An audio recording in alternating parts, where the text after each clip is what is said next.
Good morning, everybody. How's everybody doing today? I hope that just woke you up if you weren't awake yet. My name is Nicole, and that is me, in case you're wondering what I look like. I got to watch the film Last Train Home by Lixin Fan. Lixin Fan, this man right here, is a Chinese documentarist, and this film was made because he grew up in a time in China where the economic growth was just beginning to happen. This globalization of China began evolutionizing.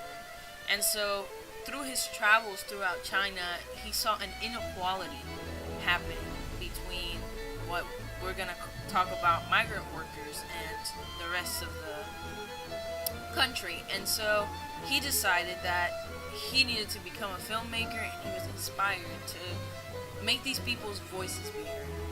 And so in 2009, the Last Train Home premiered, and this was his very first documentary.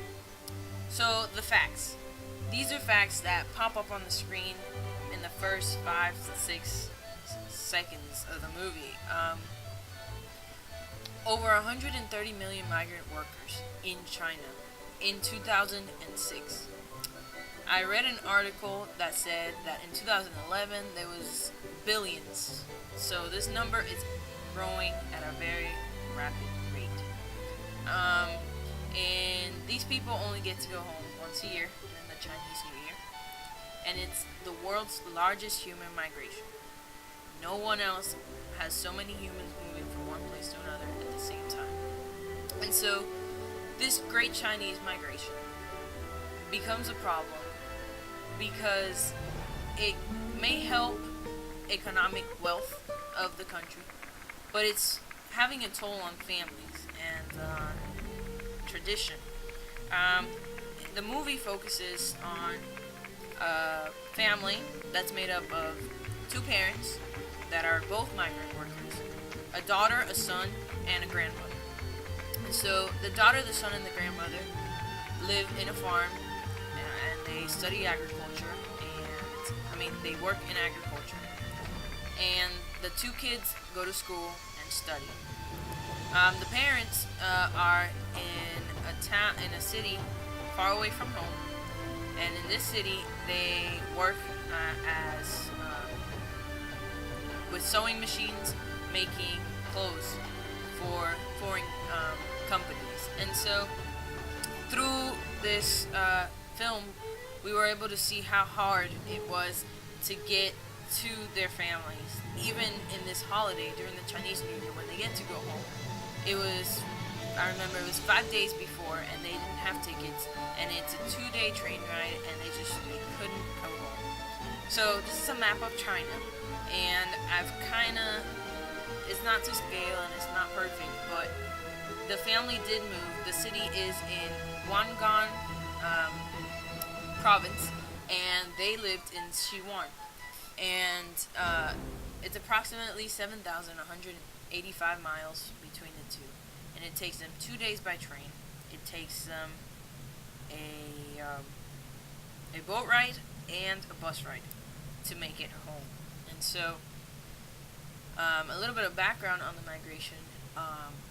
This migration has obviously been going on a while. In 1952, China passed laws and restrictions on internal migration. However, these were very hard to enforce and very hard to deal with. So by the 60s and 70s, people were just migrant workers really started to come into the cities. But by the mid 1880s, China decided that their agriculture was enough now, because before they didn't have enough food, but they decided they had enough food to allow these young people to come back into the cities and work. But they didn't try to control it enough, and so it was just way too quickly, a lot of people moving into the cities, and it led to a lot of the cities becoming very crowded. And so I looked up a few articles on this topic, and I found that most of them shared the movie's perspective of how this growth of migrant workers is becoming a problem, and how migrant workers aren't getting what they deserve.